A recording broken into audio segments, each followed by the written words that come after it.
मानव, आज मी तुला project work झाल्याशिवाय जाऊ देणार नाही, बॉसने तंबी दिली. खरं तर मानव आज कंटाळला होता. तो प्रोजेक्ट पूर्णत्वास नेता नेता त्याला निघायचं होतं अमरावतीला, पण आता तो अडकला होता सिमरजीत बरोबर. कारण सिमरजीत त्याचा बॉसही होता आणि त्याचा मित्रही होता. तोही नजर गाळून बसला होता आपल्या लॅपटॉपवर. त्याने ऑर्डर केलेली कॉफी मानवच्या पुढ्यात किसना ठेवून गेला. किसना म्हणजे सिक्युरिटी गार्ड. आता सर्वच निघून गेले होते. किसना वाट बघत होता कुलूप लावायची. रात्रीचे 9 वाजून गेले होते. मानव दोन्ही हातात मुंडकं दाबून बसला. कारण होतं, त्याचा बॉस सिमरजीत हा कामापुढे कशाशीच पर्वा करत नसे. मानवची ही नवीन नवीन नोकरी असल्याने तोही काही करू शकत नव्हता. तसा त्याचा स्वभावसुद्धा नव्हता. प्रोजेक्ट पूर्ण करण्यासाठी शेवटच्या टप्प्यात जरी येऊन ठेपला होता तरी त्याचं लक्ष लागत नव्हतं. तो पुन्हा पुन्हा एकाच पॉइंटवर येऊन अडकत होता. जरा फ्रेश व्हावं म्हणून त्याने कॉफीचा मग तोंडाला लावला. लॅपटॉपवरून लक्ष बाजूला सारत त्याने रीताची डीपी उघडली. तिचा तो हसरा चेहरा त्याला नेहमीच खुलवून जायचा. तसा तो आजही ताजा तवाना झाला. कॉफीचे 2-4 सिप मारल्यानंतर सरळ त्याने लॅपटॉप उचलला व तो सरळ सिमीच्या कॅबिनमध्ये घुसला. सर, मी इथे अडकलो आहे, तुम्ही मला गाईड कराल का? तो आपला कॉफीचा मगसुद्धा सोबत घेऊन आला होता. आधी बसून घे व्यवस्थित आणि ते कॉफी संपव आधी, त्याचा बॉस सिमरजी त्याला म्हणाला. दोघेही कॉफीचे घोट रिचू लागले. सीमेने सिगारेट काढली व वरांड्यात जाऊन तो सिगारेट ओढू लागला. मानव परत लॅपटॉपमध्ये डोकं खुपसून बसला. खरं तर उद्या शनिवार रविवार सुट्टी असल्याने आईच्या आज्ञेनुसार त्याला अमरावतीला मुलगी बघायला जायचे होते. नुकताच गव्हर्नमेंट इंजिनिअरिंग कॉलेजमधून IT इंजिनियर झालेला मानव कॅम्पस सिलेक्शन झाल्याने नागपूरमध्ये विप्रोसारख्या प्रतिष्ठित कंपनीत नोकरीला लागून जेमतेम 1 वर्ष झालं नाही तर घरच्यांनी लग्नाचा तगादा लावला. खरं तर त्याला अजून वर्षभर लग्न करायचं नव्हतं. त्याचं चांगलंच मेतकूट जमलं होतं रीताबरोबर. रीता त्याची क्लासमेट, परंतु ह्यांच्या घरचा देशमुखी खाक्या म्हणून तो वचकून होता. त्याचे आजोबा फार कडक स्वभावाचे म्हणून तो विचारात पडला, काय करावे. आईने तर शब्द देऊन ठेवला शिरोळेकरांना, शनिवारी आम्ही मुलगी बघायला येतो म्हणून, आणि मी इथे अटकून पडलो. सिमीने त्याला वेटीस धरलं होतं. त्याचा जीव मेटाकुटीला आला, पण नोकरी टिकवायची म्हटलं तर बॉसचं ऐकणं भाग होतं. सिमी त्याला मुद्दाम तंग करावं म्हणून करत नव्हता, तर त्यालाही वर जाब द्यायचा होता. तो असेल मानवपेक्षा 5 वर्षांनी मोठा. त्याचंही लग्न झालं नव्हतं. त्याला मोठं आश्चर्य वाटत होतं, या महाराष्ट्रीयन लोकांचं इतक्या लवकर मुलांचं कसं काय लग्न लावून देतात हे लोक.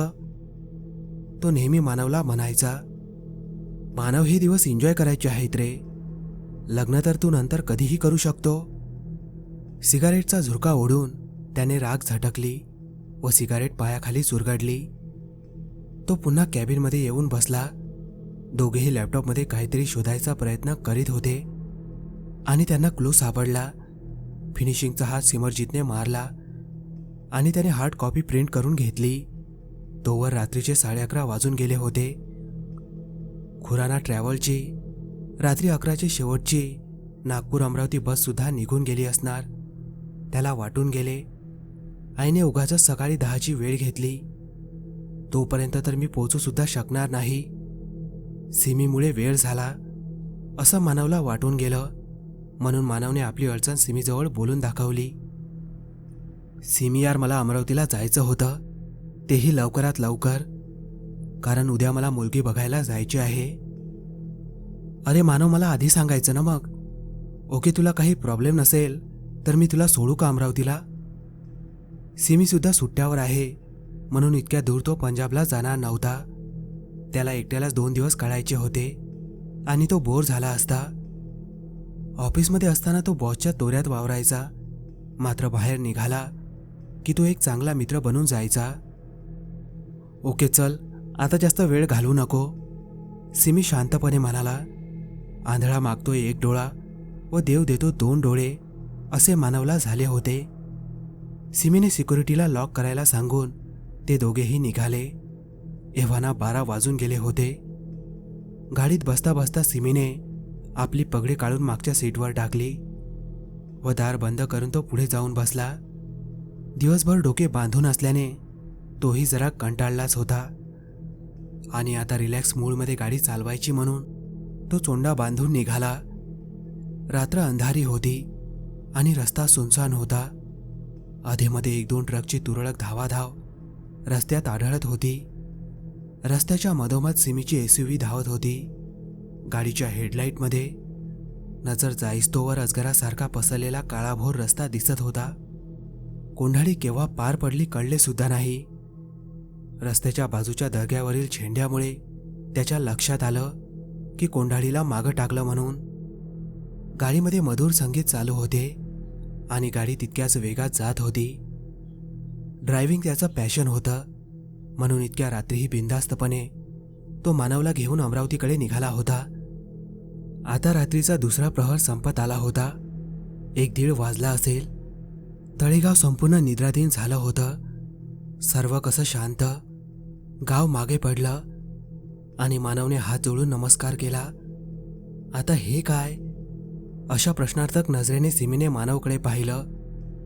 रस्त्याच्या डाव्या बाजूला असलेल्या मंदिरात तो कधी गेला नव्हता, पण जाता येता माथा तुकवायचा. आताही त्याने तेच केलं. मानवने नवीन बुलेट घेतली होती म्हणून तो बुलेटनेच येणे जाणे करायचा. आईने कितीदा तरी टोकले असेल बुलेट नेत नको जाऊ म्हणून, मग घेतली कशाला म्हणून तो आईला उडवून लावायचा. वळणाचा रस्ता सुरू झाला म्हणजे तळेगाव घाट लागला तर. सिमी बी अलर्ट, घाट सुरू झाला आहे. मानवने त्याला सचेत केलं. डोंट वरी मॅन म्हणत सिमीने गाडीची स्पीड कमी केली. वळणाप्रमाणे गाडी हेरकावू लागली. एका बाजूची पहाडी खोदल्यामुळे त्याचे बोल्डर रस्त्याच्या कडेला पसरल्यामुळे रस्ता अरुंद झाला होता म्हणून सिमीने स्पीड अजूनच कमी केली. प्लीज AC कम कर यार. मानवला थंडी वाजायला लागली होती. अगोदरच थंडीचे दिवस, तरीही या पंजाबी लोकांना गरमीच कशी काय होते कुणास ठाऊक. नेहमीच AC फुल करून चालतात. मानवच्या मनात विचार चमकून गेला. डोंट वरी मॅन म्हणत सिमीने AC लो केला. त्या संपूर्ण रस्त्यावर कुठलीही हालचाल नव्हती. क्वचितच झाडांची पाने गळाली तर ती वेडीवाकडी घरंगळत रस्त्यावर येऊन पडायची. जणू मानवी जीवनाची एकाकी शांतता तो रस्ता विदित करत होता. सुनसान रस्त्यावरून जाणं म्हणजे स्मशानातून गेल्यासारखं वाटतं. मानवने पुष्टी जोडली कारण तो डावीकडील खिडकीतून डोकावताना खालची दरी बघत होता. ती खोल दरी आपल्याला बोलावत आहे असं उगाचच वाटून गेलं मानवला. तेवढ्यात मागून एक बुलेट धडधड करीत येताना सिमीने पुढच्या आरशात बघितलं आणि समोर काही धुराचे लोट. पहाडीवरून उतरून तो धूर दरीत कोसळत असल्याचे दोघांच्याही लक्षात आले. कदाचित वन विभागाने जंगल जाळले असावे किंवा चोरटी दारू बनवणारे कुठेतरी जंगलात दारू गाळत असावेत म्हणून हा धूर उठला आहे असे दोघांनाही वाटले. मागून येणारा बुलेटस्वार सारखा हॉर्न देत होता. सीमेला काहीच कळेना. रस्ता इतका मोकळा असताना हा हॉर्न कशाला वाजवतोय. तो जसजसा जवळ आला त्याचे ते जॉकेट, फुल हेल्मेट बाहेर डोकावणारी त्याची दाढी, जणू बख्तरबंद असलेला तो घोडेस्वार वाटत होता. वळणावर रस्ता अरुंद असताना तो यांच्या गाडीच्या बाजूने झपकन निघाला. आपणाला क्रॉस करून पुढे गेलेलं सिमीला मुळीच खपत नसे म्हणून त्याने स्पीड वाढवली. तेवढ्यात मानव ओरडला, अरे जरा सांभाळून, ती समोरची मुलगी मरून जाईल. त्याच्या तोंडून अचानक निघाले. सिमीने करकचून ब्रेक मारला. गाडी घासतच गेली. व्हॉट्स हॅपन मॅन, सिमी ओरडलाच. अरे तू पाहिलं नाहीस का त्या गाडीवर बसलेली ती मुलगी? तिची ओढणी आपल्या गाडीच्या चक्क्यामध्येच आली असती. अरे हो यार, मलाही तसंच वाटलं, पर मला काहीच समजलं नाही. त्याने दीर्घ श्वास घेतला व थांबलेली गाडी पुढे दामटली. आता त्याने स्पीड वाढवली. समोरच्या माणसाला सचेत करण्यासाठी, कारण तिची ओढणी खाली इतकी घरंगळत होती की चाकात फसली असती तर ती जीवानिशी गेली असती. पण तोही बॅलन्स जाऊन धाडधीड आपटला असता व मोठा अपघात होण्याची शक्यता दिसत होती. म्हणून त्याने हॉर्न देत गाडीची स्पीड वाढवली. पण घाटामधील वळणदार रस्त्यावर तो बुलेट स्वार दिसेनासा झाला. सिमीच्या मनात सर्र झालं, मरने दे यार सालो को. म्हणत सिमीने स्पीड कमी केली. तू नक्की पाहिलं का की त्याच्या मागे मुलगी होती का नव्हती? सिमीच्या मनात शंका उत्पन्न झाली. खरोखरच आपण बघितले ते तथ्य होते की आपला भास? म्हणून कन्फर्म करण्यासाठी त्याने मानवला विचारले. हो रे, मी पाहिलं, त्याच्या गाडीमागे मुलगीच होती. तोही विश्वासाने सांगत होता. बरोबर तर मला दिसलं नाही, पण बहुतेक तिने काळा कुर्ता घातला असावा. पण दुपट्टा मात्र गाडीच्या खाली घरंगळत होता. मानवला जे दिसलं त्यानं त्याचं वर्णन केलं. खरोखरच त्या तरुणाच्या मागे बसलेली ती स्त्री होती की तरुणी, की नुसताच दुपट्टा हवेवर फळफळत होता? कारण गाडी जेव्हा झपकन पुढे गेली तेव्हा सिमीला फक्त ती फळफळणारी ओढणी जाणवली. कदाचित मानव म्हणतो तसा तिने काळा कुर्ता घातला असावा, म्हणून नक्की कोण बसलं होतं तेच कळलं नाही. तो गाडी चालवताना विचारात गढून गेला. आता तो जास्त सावधपणे गाडी चालवू लागला होता. घाट पार पडत आला होता. आता रस्त्यावरची वळणं कमी झाली होती. दोन्हीकडून झाडांनी वेढलेला रस्ता, चहूबाजूला अंधार, पण दूर रस्त्याच्या कडेला एक धुरकट काळी आकृती व मध्येच रेडियमचा लाईट चमकल्यासारखा वाटलं. गाडीची स्पीड पुन्हा कमी कमी करत सिमी सावध होत निरखून बघू लागला. रस्त्याच्या कडेला बुलेट उभी होती व तो बुलेटस्वार यांना हात देत होता. यांना शंका होती तसंच झालं असावं असं यांना वाटलं. झालं, त्या तरुणीचा सोक्षमोक्ष झाला असावा. त्याला मदत करावी म्हणून सिमीने गाडी कडेला घेतली. मानवच्या साईडची काच खाली करत त्याने विचारलं, क्या है भाई? त्यावर तो व्यक्ती म्हणाला, मैंने आपको कितना हॉर्न दिया पर आप रुके नहीं. तो हेल्मेटची काच वर करत उद्धारला. हेल्मेटच्या बाहेर लोंबकळत असलेली त्याची लांब दाढी हलत होती. क्या बात करते हो भाई? उल्टा हमने आपको रोकने की कोशिश की तो आप रुके ही नहीं. भला क्यों? उलट तोच प्रश्न विचारू लागला. घाट का रास्ता था इसलिए मैं रुका नहीं. मैं तो यहाँ इसलिए रुका कि आपके गाड़ी में जो मोहतरमा बैठी है उसका पल्लू बाहर लटक रहा है, कहीं चक्के में ना आ जाए और कोई अनहोनी ना हो जाए, इसलिए मैंने स्पीड बढ़ाकर बताना चाहता था. तो आपने गाड़ी रोकने के बजाय स्पीड बढ़ा दी, इसलिए मैं यहाँ आकर रुका. त्याचं ते बोलणं ऐकून आता अचंबित व्हायची या दोघांची वेळ होती. आपण काय समजत होतो व हे आपल्याच ताटात काय वाढून ठेवलं आहे आणि आपल्याला कळलं सुद्धा नाही. हमारी गाड़ी में कौन है? उलट तेच त्याला विचारत होते. वही जो आपकी गाड़ी में पीछे बैठी है. आता दोघांनाही धस्स झालं. दोघांनीही एकदम मागे वळून बघितलं. मागे कोणीच नव्हतं. सिमी झट्ट दिशी बाहेर आला आणि तो तरुणही त्याच्या पाठीमागे येऊन उभा राहिला. आणि बघतो तर काय, सिमीच्या पगडीचा शेला अर्धा दाराबाहेर लटकला होता. मग तो खो खो करत हसत सुटला.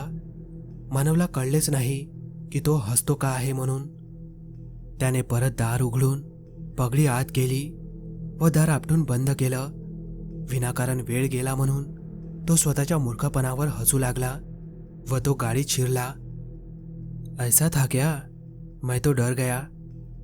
अच्छा तो फिर चलता हूँ, असे म्हणत त्या तरुणाने गाडीला किक मारली व गाडी सुरू केली. पण तेवढ्यात मानवने आवाज दिला. तो थांबला.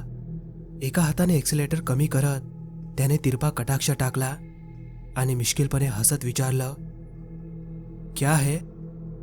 रुको रुको भाई. त्याने बंद केलेले हेल्मेटचे झाकण परत वर केले. अब क्या है? अरे मगर वो लड़की कहाँ गई? वो तुम्हारी फ्रेंड थी या बीबी? दोघांनीही एकदम विचारलं. कौन? किसकी बात कर रहे हो साहब? तो तरुण विचारता झाला. अरे आप हमारे सामने निकले तो आपके पीछे बैठी औरत की ओढ़नी चक्के में घुस रही थी। मानव ने सांगितलं, इसीलिए तो हम हॉर्न बजा रहे थे। आता तो अचंबित झाला, मेरे साथ? नहीं तो, मेरे साथ तो कोई नहीं था। शायद आपको चकवा दिखा होगा। क्या? कुछ भी मत बोलो यार। त्यावर तो बुलेटस्वार हसला आणि म्हणाला, नहीं तो क्या भाई, मेरे गाड़ी पर तो कोई लड़की नहीं थी।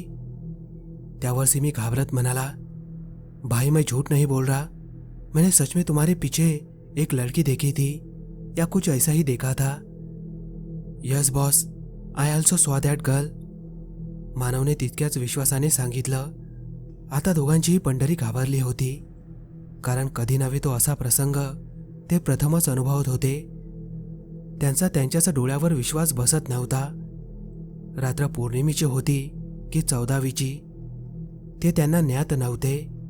मात्र चंद्र पूर्ण गोलाकार आकृती घेऊन घाटामधून वळताना मध्ये मध्ये त्यांच्या समोरच्या काचेमधून झपकत आत शिरत होता, तर लगेच लुप्त होत होता आणि समोरचा काळाशार रस्ता आणखीनच धडकी भरवत होता।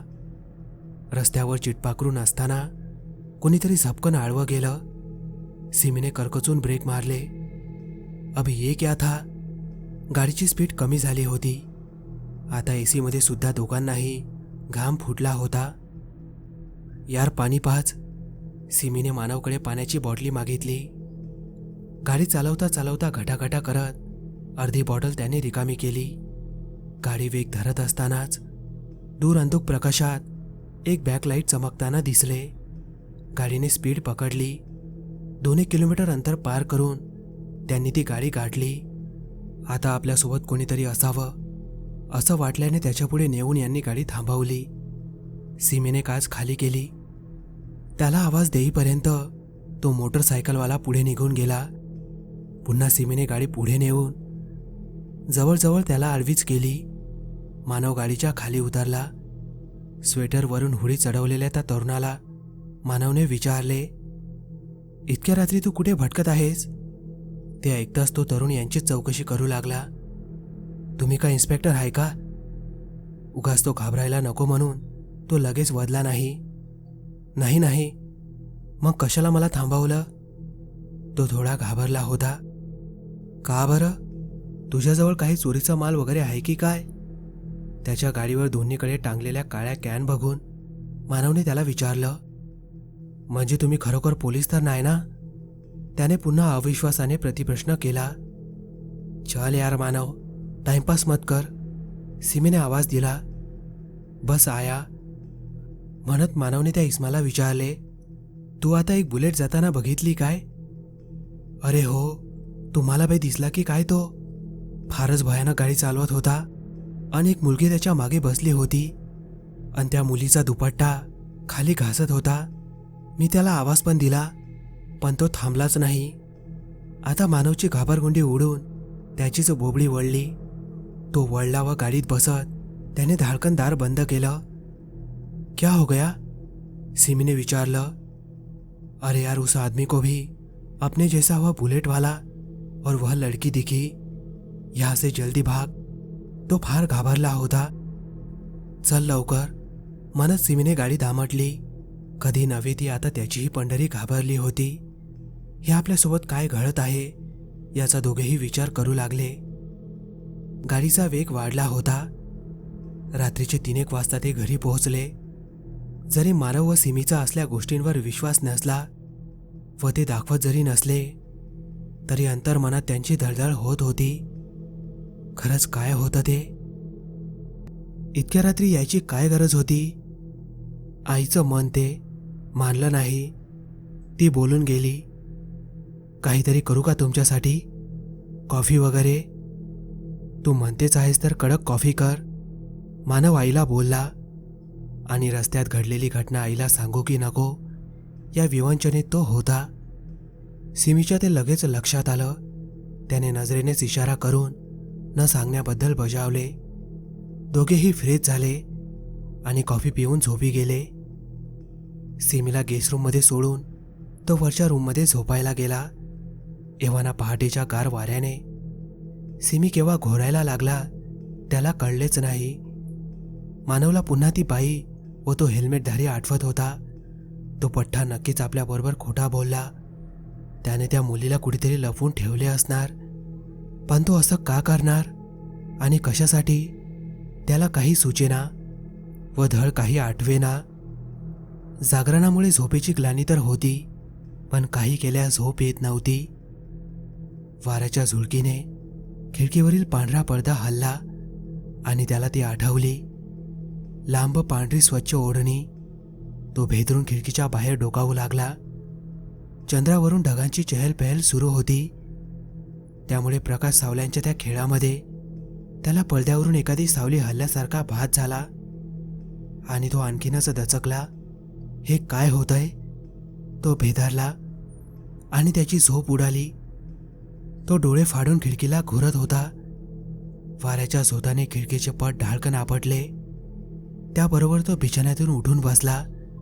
धावत खिडकीकडे जाऊन त्याने खिडकीचे पट ओढून घेतले आणि मनातल्या भिंतीवर पडदा टाकला. तरीही त्याच्या डोक्यात घोळत होतं, त्याच्या गाडीवर खरंच कुणी होतं की ती आपली कल्पना होती. विचार करता करता अखेर त्याला झोप लागली.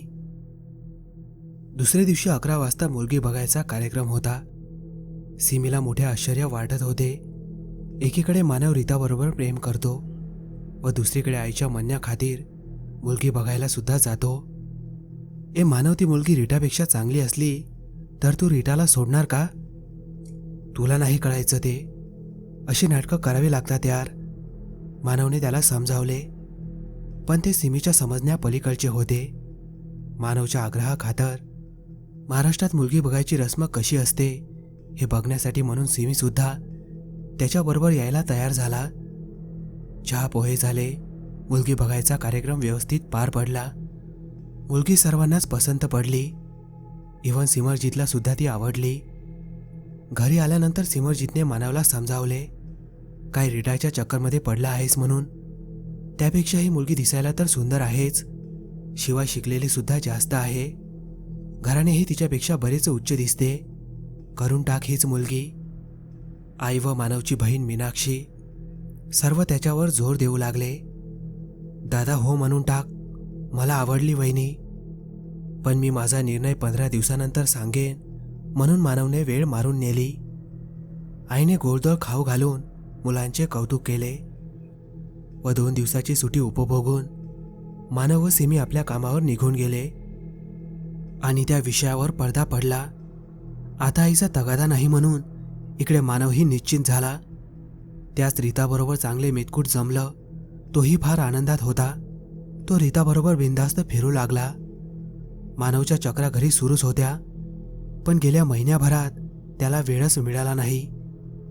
पण काही दिवसांनी तो ऑफिसात एवढा गुंतला होता की त्याला कुठेच जायला वेळ मिळत नव्हता. शेवटी ऑफिसमधले काम कमी झाले आणि त्याने आणि रीताने लॉंग ड्राईव्हवर जायचे बेत आखले. त्या दिवशी त्याला कंपनीतून मीटिंग आटपायला 7 वाजले. तो रूमवर गेला, फ्रेश झाला आणि रीताच्या घरासमोर बुलेट वाजायला लागली. ती धावतच बाहेर आली आणि ती गाडीवर बसली. त्याने गिअर टाकत ॲक्सिलेटर वाढवले आणि गाडीने वेग धरला. म्हटलं, आज शनिवार आहे आणि शनिवार माझ्यासाठी अनलकी आहे, तरीही तू काळा कुर्ता घालून आलीस. शनिदेवाला प्रसन्न करण्यासाठी शनिवारी काळच घालायचं असतं.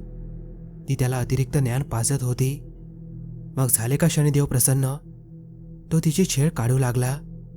नाहीतर काय, हे काय मला घेऊन रेड्याची सवारी करताहेत. त्याच्या काळ्या बुलेटला तो घोळा म्हणायचा, तर ती रेडा.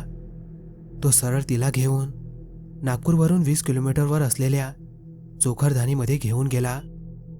त्यांनी कोपऱ्यातील टेबल पकडलं, जेवणाची ऑर्डर दिली. त्यांचं जेवण आलं. मानव आणि रीटा जेवण करतच होते की मानवचा फोन वाजला. मानव, तू आजही आला नाहीस? तिकडून काळजीचा प्रश्न आला. तो तिच्याजवळून उठून जरा दूर जाऊन बोलू लागला, आई उद्या येतो, आज जरा काम निघालं. पण तिकडून त्याच्या आईचा हुंका येऊ लागला.